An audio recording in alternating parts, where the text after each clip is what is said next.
was just 2 days before Christmas in the quiet town of Ellington, Connecticut. Houses were decorated, gifts were wrapped, and everything felt peaceful on Birchview Drive. But around 10 a.m., that calm was shattered. A house alarm went off. Police rushed to the scene. Inside, they found smoke, a man tied to a chair, and something deeply disturbing in the basement.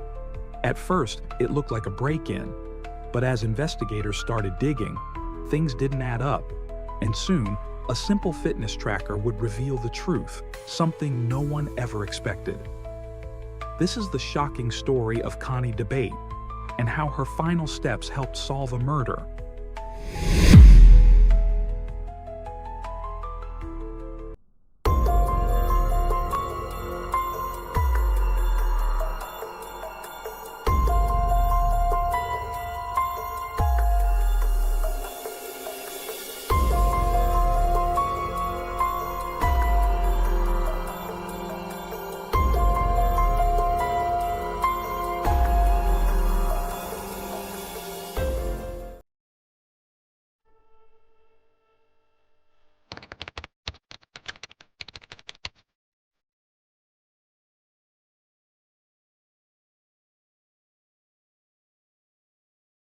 Connie DeBate was the kind of person everyone wanted in their life.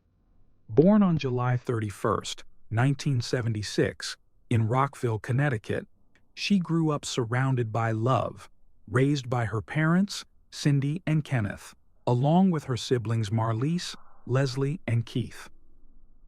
Her childhood was spent in the quiet towns of Vernon and Ellington, where she built lifelong friendships and left a mark on everyone she met. After graduating from Ellington High in 1995, Connie went on to study at the University of Connecticut, earning her degree in 1999. She launched a successful career in pharmaceutical sales, working for Record Bank Heiser. Friends described her as kind, selfless, and full of energy, someone who made every room brighter.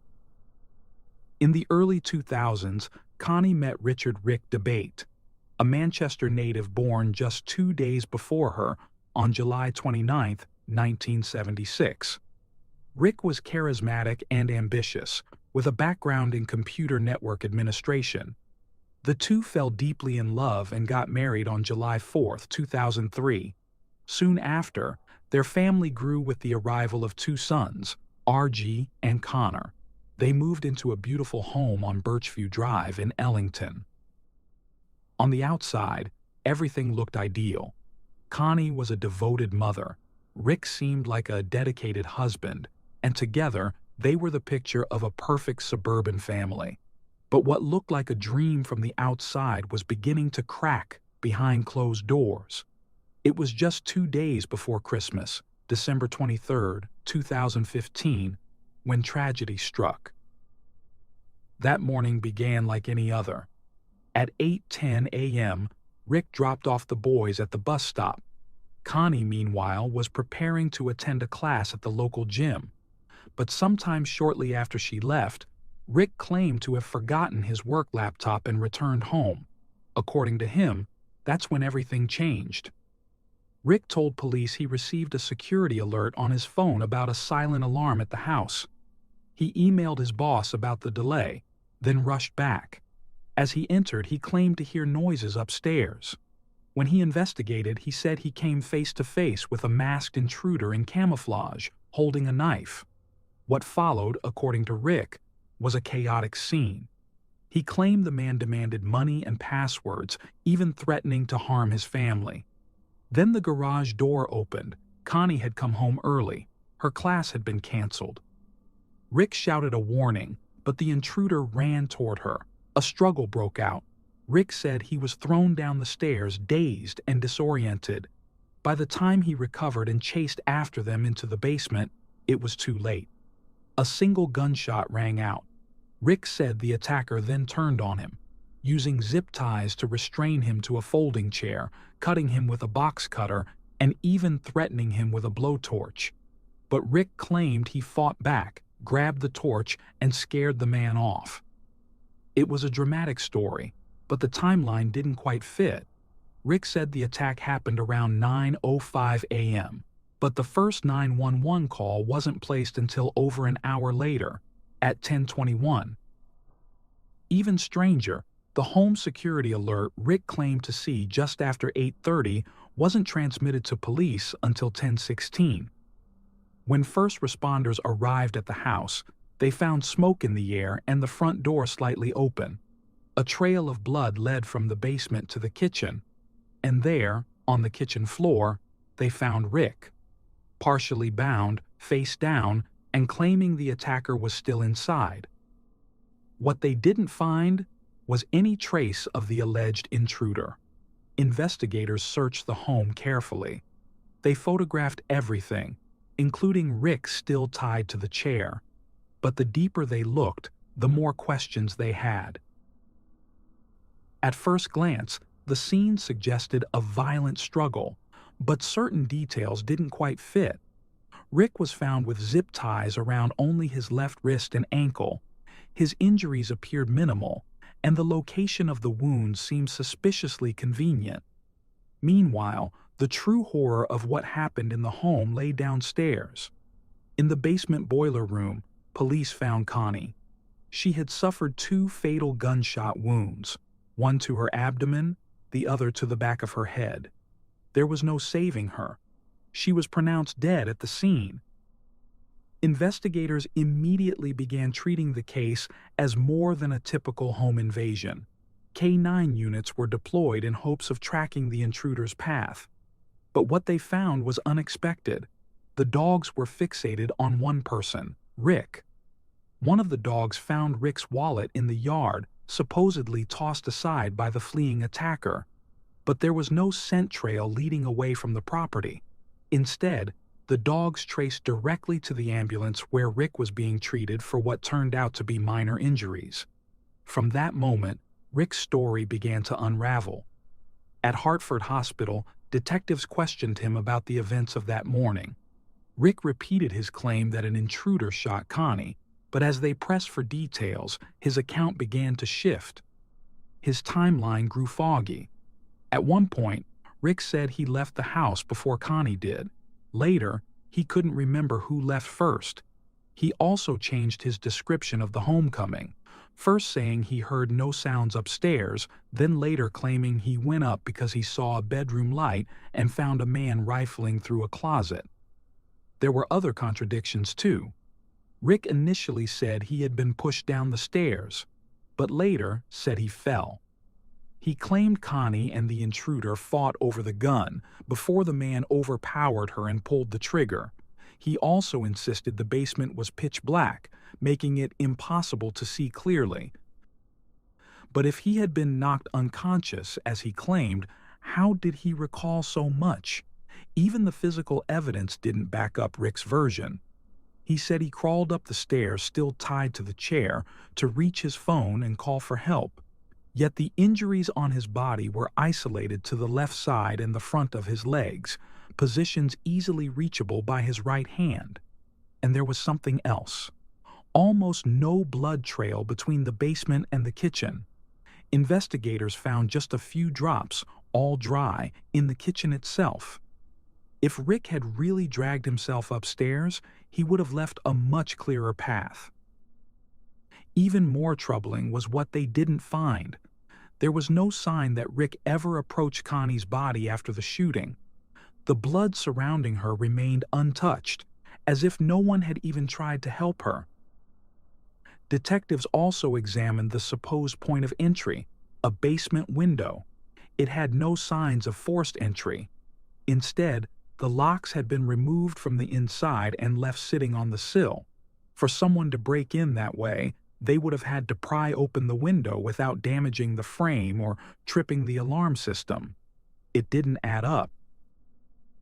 When questioned further, Rick described his marriage as mostly good. He admitted that Connie had been struggling emotionally, mentioning signs of depression and occasional bursts of anger, out of character for a woman known for her warmth and optimism. He suggested she was slowly recovering. But when asked whether investigators would uncover any relationship issues, Rick gave a mixed answer. Yes and no. He confessed to having an affair. The woman was someone from his past, Sarah, a recently divorced friend from high school. According to Rick, the relationship began as a response to a shared desire with Connie to have another child. But due to medical issues, they had been unable to conceive again. Sarah, who also wanted a baby, seemed like an unexpected solution. To investigators, that solution raised serious red flags. Rick had painted a picture of a loving marriage strained only by external pressures. But as the case unfolded, that picture was beginning to tear apart, revealing a man with secrets, a story full of contradictions, and a house full of evidence that seemed to lead not away from Rick, but directly toward him. As detectives dug deeper, Rick revealed something astonishing. According to him, he and Connie had agreed on a plan, one that would see him father a child with another woman, Sarah. Artificial insemination was too expensive, Rick claimed, so they had settled on a more personal arrangement. He said it was Connie's idea, that the three of them, himself, Connie, and Sarah, would co-parent the baby together.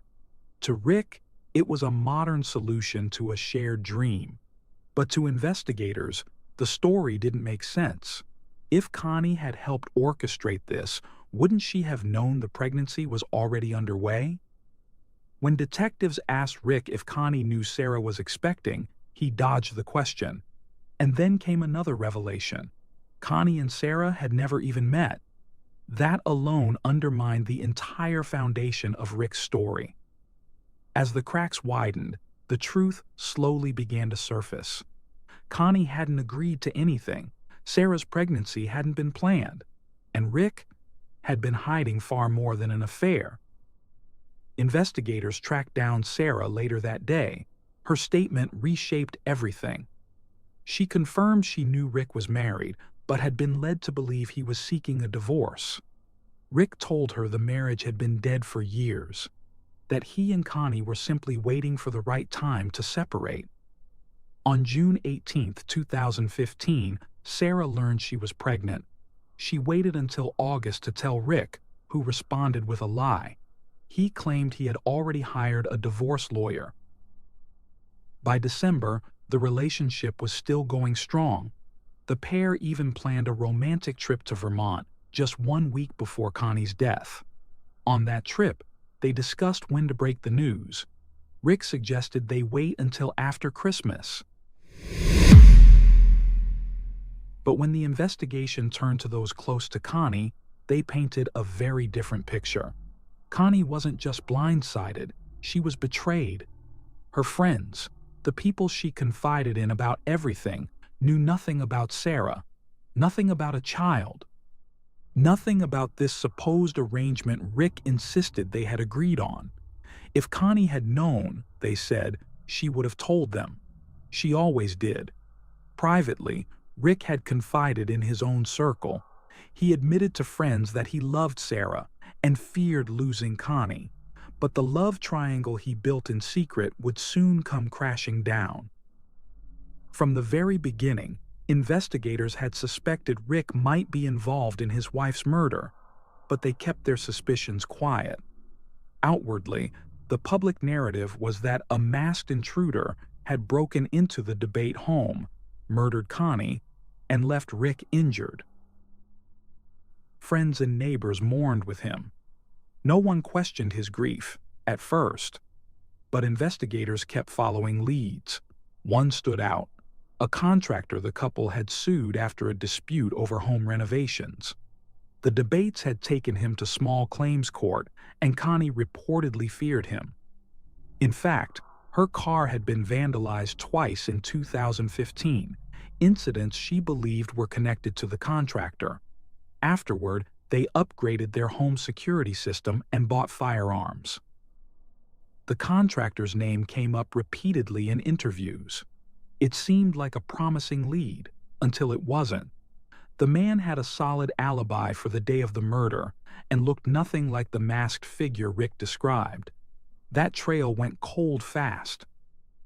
While investigators quietly honed in on Rick, others began noticing strange behavior. His reaction to Connie's death didn't match what you'd expect from a grieving husband. His demeanor was off. His story changed. His sorrow felt performative. The illusion of a perfect family life had already been shattered. Now, the truth behind it all was beginning to rise from the ashes, one contradiction, one deception at a time. In the days after Connie's tragic death, Rick's behavior baffled those around him. One of the first things he posted in a neighborhood forum was a casual question: "Where's the best place for takeout?" A jarring inquiry for a man whose wife had just been murdered. But as investigators dug deeper into the debate's lives, the cracks widened. The couple was under financial strain. Their spending far exceeded their income, and much of the burden seemed to fall on Connie. She had quietly confided in a friend about leaving Rick. She'd even kept a private note on her phone titled, "Why I Want to Divorce." In it, she listed Rick's lies, emotional neglect, poor parenting, and selfishness. Then came the money trail. Investigators uncovered 2 life insurance policies worth nearly $500,000 each. Rick's had lapsed due to non-payment.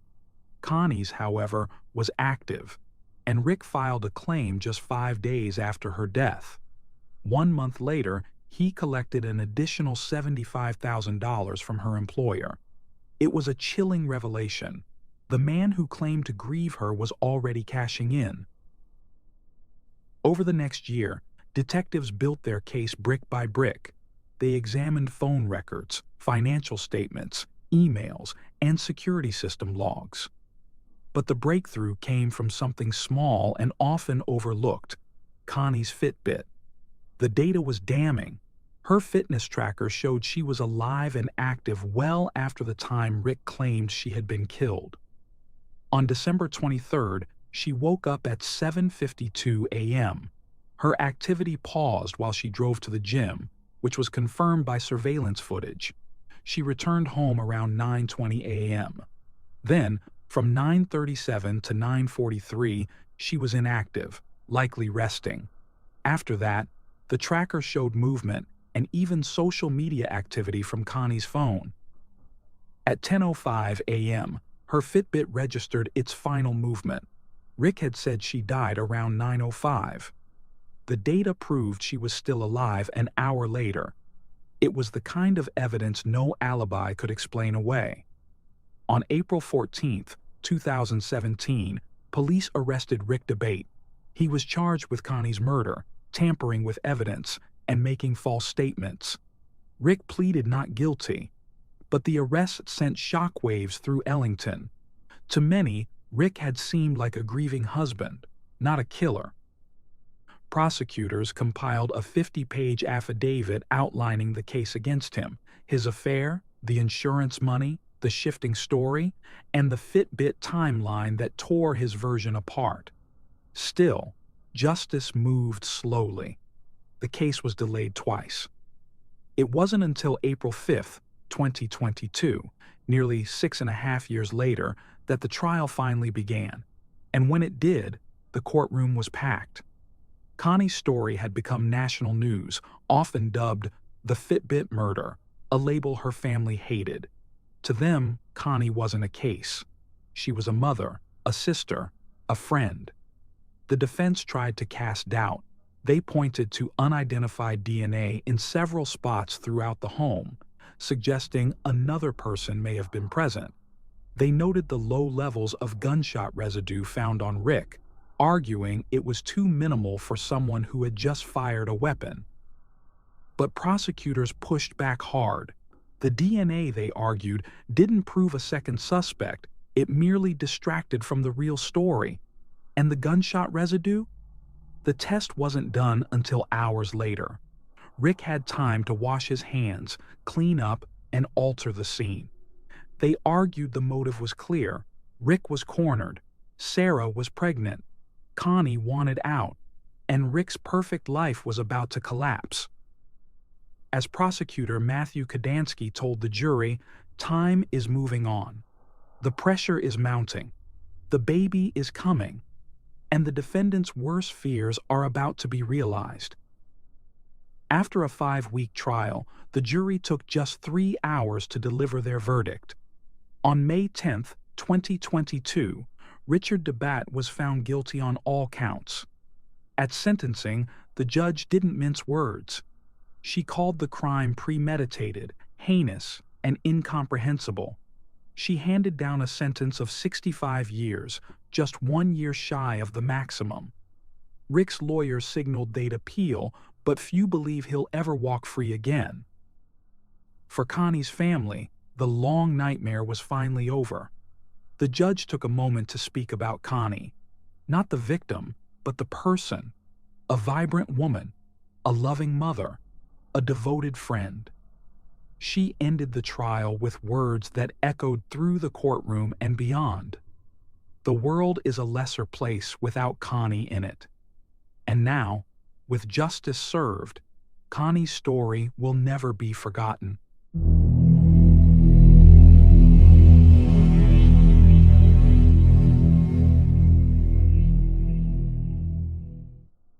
Thanks for tuning in to Unreal True Crime.